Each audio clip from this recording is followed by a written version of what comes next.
Hey, B30, it's Sunday, April 19th, and just wanted to give you an update to the deadline requirements. Uh, I received a couple inquiries or clarifications, I guess, in regards to which document to follow. The original one I sent out at the beginning of the supplemental learning has changed, so we're going to pack that one away. It still contains the same information, but the file I've posted on Google, why is it so hard to say Google?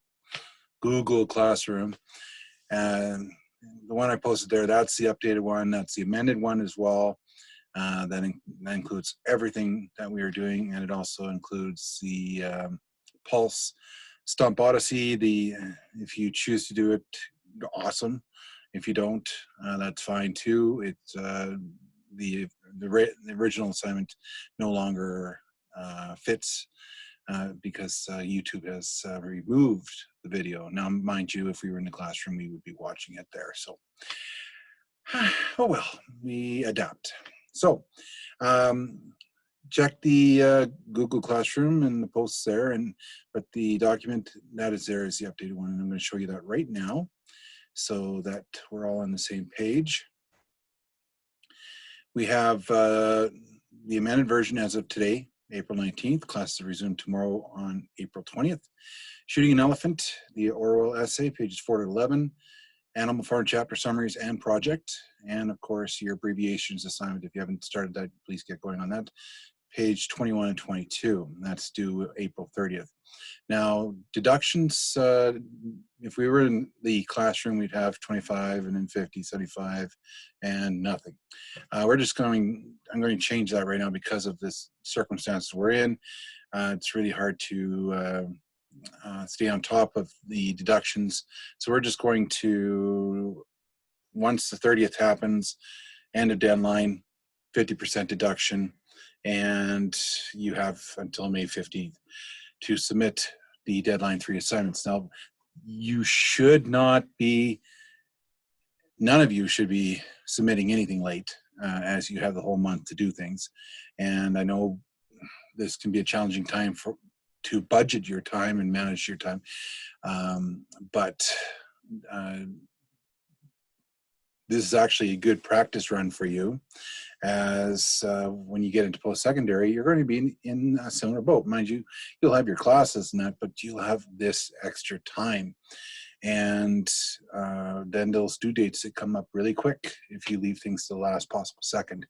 And that's when the stress levels increase. So if you get your stuff cleared off, you have a little more freedom to either get ahead and move into the next deadline period, or you could free it up and just take a break and then get back into it again beginning of May for deadline 4 and June 1st for deadline 5.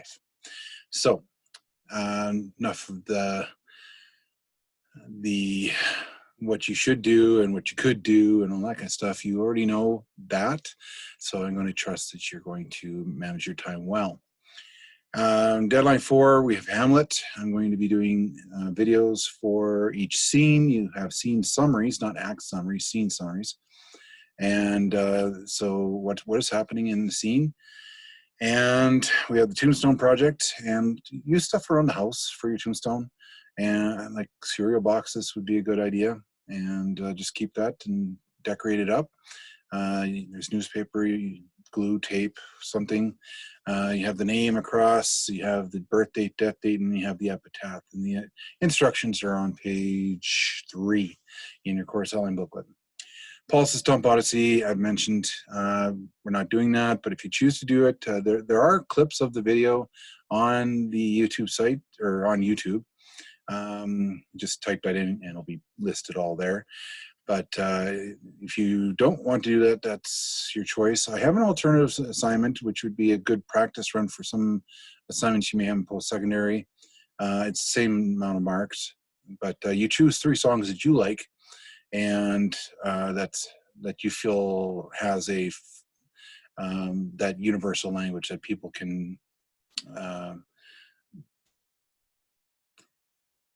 feel the music, understand the lyrics. They just feel intertwined with the music, as one with the music, that kind of thing. So just a short little write-up, about 1 to 2 pages, and talking about the 3 songs and the lyrics, and explain why they could be a form of universal language. The TED Talks are in the course outlined. It stated said talks. That's funny. So the TED Talks, figured out how we're going to do this. We're going to either do it through Zoom or Google Classroom. I'm not sure if that's going to work or not, but if you want to give it a try and see if you can post something on Google Classroom in video format, just give me an email saying, hey, I'm going to try this and see if it works. And if it does, we can let everybody else know. Otherwise, I think Google Drive is probably the best way to go. And you can send me the link. It has to be an MP4 video file anyways. YouTube, if you have your own private channel, then great, just send me the link for access. But if you don't have anything private and you're as a channel format, then don't submit there. There's other formats as well. Just be careful in what you're using, and especially with the news of like TikTok, I wouldn't use that. And especially in light of some things, the issues that they've been having. Yes, Zoom has had some issues as well, but if you lock your meeting, it's only you in the meeting, so if you lock it off, nobody else can join. So there shouldn't be an issue there.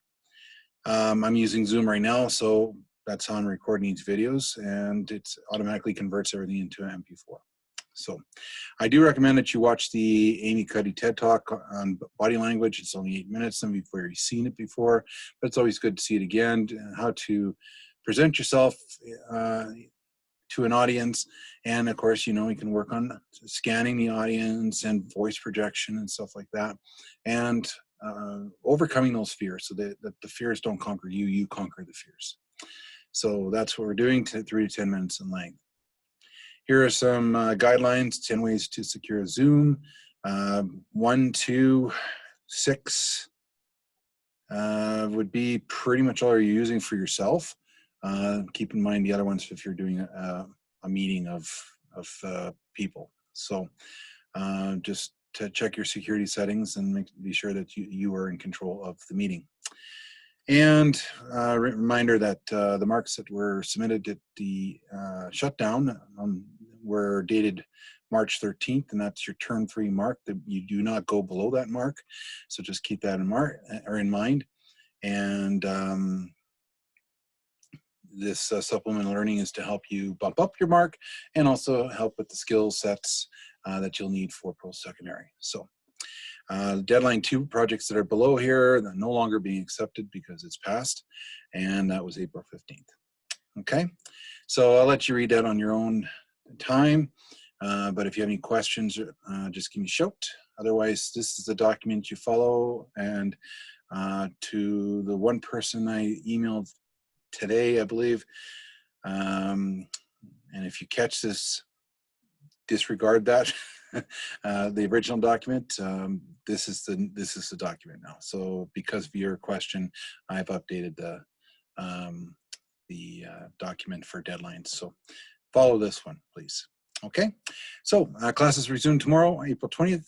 Have yourself a good evening and take care and be safe.